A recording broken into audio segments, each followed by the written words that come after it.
These aren't your average walk-under-a-ladder superstitions. These ancient beliefs went dark and deadly.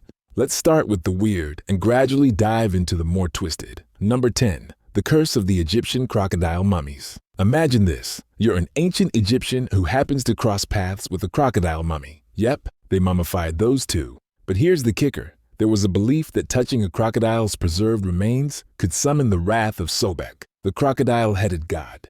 People believed this curse would bring a slow, agonizing death by disease or drowning, and the fear was so real that some people were known to throw themselves into the Nile to cleanse their souls, only to get eaten by real crocodiles. Talk about irony. Number 9. The bone stealers of medieval Europe. Picture this. It's the Middle Ages, and your neighbor dies mysteriously. The villagers whisper that he was possessed, and now his bones are cursed. Superstition had it that if you buried a tainted body improperly, it would rise from the grave and bring death to the living. So, people went to extreme lengths, like smashing bones to dust or even burning bodies, to prevent them from being stolen by demons. And if you were the unlucky gravedigger accused of not doing it right, a public execution awaited you for endangering the town. Number 8. The Roman thunderstone ritual. Ancient Romans believed that if lightning struck someone, their spirit was trapped in the ground where they fell. To appease Jupiter, the god of the skies,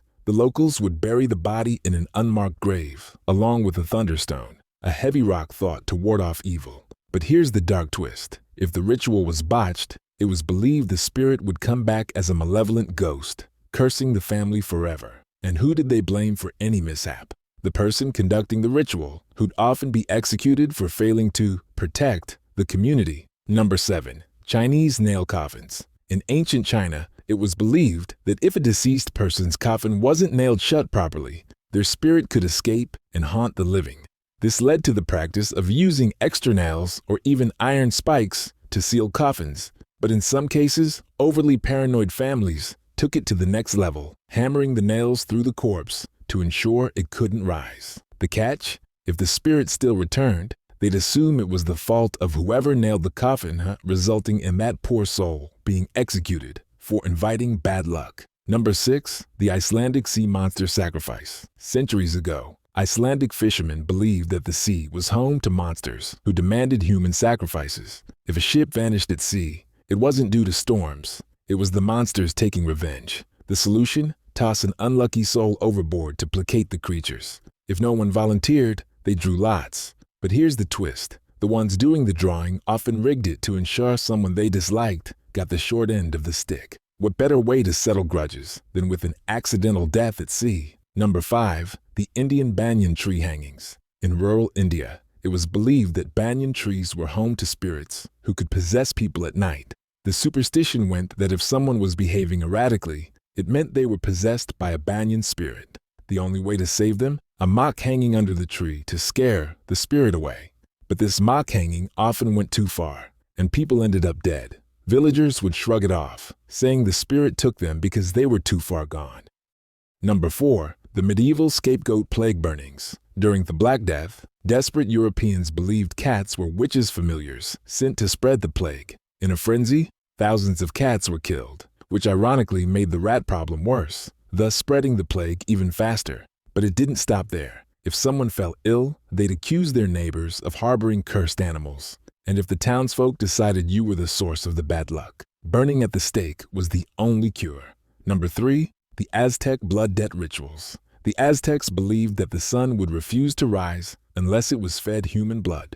But it wasn't just captives who were sacrificed. During times of crisis, people turned on their own families. The belief was that if the gods were particularly angry, the blood of a loved one might be more persuasive. Imagine the paranoia. A drought hits, and suddenly you're wondering if your brother is eyeing you as a potential offering to the gods. Number 2. Viking drowning trials. The Vikings believed that if a person drowned in a fjord, their soul was destined to haunt the waters unless a sacrifice was made to the sea gods. The solution? Another drowning.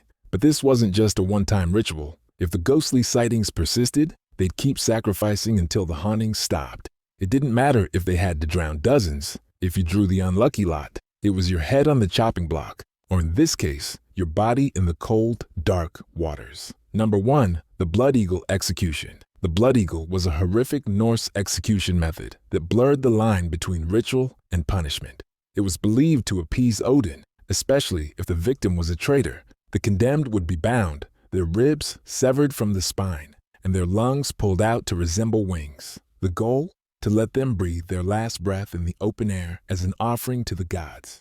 It was said that if the victim died too quickly, the gods were displeased, which could spell doom for the entire community. So, the executioner would take his time, making sure the screams lasted long enough to reach Valhalla. And that wraps up our list of the weirdest superstitions that led to death. Sometimes, what people do in the name of belief is far darker than any curse could ever be.